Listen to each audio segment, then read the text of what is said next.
ദൈവത്തിന് മഹത്വം. നമ്മുടെ പ്രതിദിന ആഹാരം ഓഗസ്റ്റ് 20. മറ്റുള്ളവരിൽ നമ്മുടെ സ്വാധീനം. സഹോദരന്മാർ, നിന്റെ സത്യത്തിന് സാക്ഷ്യം പറയുകയാൽ ഞാൻ അത്യന്തം സന്തോഷിച്ചു. യോഹന്നാന്റെ 3-ാം ലേഖനം 1-ാം അധ്യായം 3-ാം വാക്യം. ഞങ്ങളുടെ സ്കൂൾ കസ്റ്റോഡിയനായ ബെഞ്ചി ഉച്ചഭക്ഷണത്തിന് എത്തിച്ചേരാൻ വൈകുമെന്ന് എൻ്റെ സെമിനാരി പ്രൊഫസറായ ഡോക്ടർ ലീ മനസ്സിലാക്കിയപ്പോൾ അദ്ദേഹം മൗനമായി ഒരു പ്ലേറ്റ് ഭക്ഷണം അദ്ദേഹത്തിനു വേണ്ടി മാറ്റിവെച്ചു.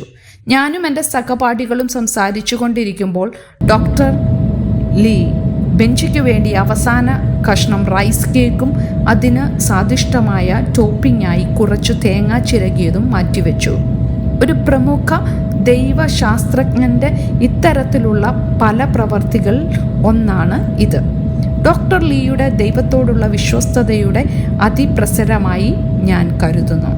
20 വർഷങ്ങൾക്കു ശേഷവും അദ്ദേഹം എന്നിൽ സൃഷ്ടിച്ച ആഴത്തിലുള്ള മതിപ്പ് അവശേഷിക്കുന്നു. അനേകം വിശ്വാസികളിൽ ആഴത്തിലുള്ള മതിപ്പ് സൃഷ്ടിച്ച ഒരു പ്രിയ സുഹൃത്ത് അപ്പോസ്തലനായ യോഹന്നാനും ഉണ്ടായിരുന്നു. ദൈവത്തോടും തിരുവെഴുത്തുകളോടും വിശ്വസ്തത പുലർത്തുകയും സത്യത്തിൽ തുടർച്ചയായി നടക്കുകയും ചെയ്യുന്ന ഒരാളായാണ് അവർ ഗായോസിനെ കുറിച്ച് സംസാരിച്ചത്.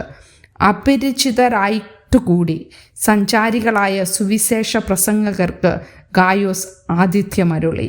തൽഫലമായി യോഹന്നാൻ അവനോട് പറഞ്ഞു, അവർ സഭയുടെ മുൻപാകെ നിന്റെ സ്നേഹത്തിന് സാക്ഷ്യം പറഞ്ഞിരിക്കുന്നു. ദൈവത്തോടും യേശുവിലുള്ള മറ്റു വിശ്വാസികളോടുമുള്ള ഗായോസിൻ്റെ വിശ്വസ്തത സുവിശേഷം വ്യാപിക്കാൻ സഹായിച്ചു. എൻ്റെ അധ്യാപകൻ എന്നിൽ ചെലുത്തിയ സ്വാധീനവും തൻ്റെ നാളിൽ ഗായോസ് ചെലുത്തിയ സ്വാധീനവും നമുക്ക് മറ്റുള്ളവരിൽ സ്വാധീനം ചെലുത്താൻ കഴിയുമെന്നതിൻ്റെ ശക്തമായ ഓർമ്മപ്പെടുത്തലുകളാണ് മറ്റുള്ളവരെ ക്രിസ്തുവിലേക്ക് ആകർഷിക്കാൻ ദൈവത്തിന് ഉപയോഗിക്കാൻ കഴിയുന്ന സ്വാധീനം. നാം ദൈവത്തോടൊപ്പം വിശ്വസ്തയോടെ നടക്കുമ്പോൾ അവനോടൊപ്പം വിശ്വസ്തയോടെ നടക്കാൻ മറ്റു വിശ്വാസികളെ സഹായിക്കുന്ന വിധത്തിൽ നമുക്ക് ജീവിക്കുകയും പ്രവർത്തിക്കുകയും ചെയ്യാം. ചിന്തിക്കുക, നിങ്ങൾ സത്യത്തിലാണ് നടക്കുന്നതെന്ന് നിങ്ങൾക്ക് എങ്ങനെ അറിയാം? നിങ്ങളുടെ ജീവിതത്തിൽ നിന്ന് മറ്റുള്ളവർക്ക് എന്ത് പഠിക്കാനാകും? ദൈവത്തിന് മഹത്വം.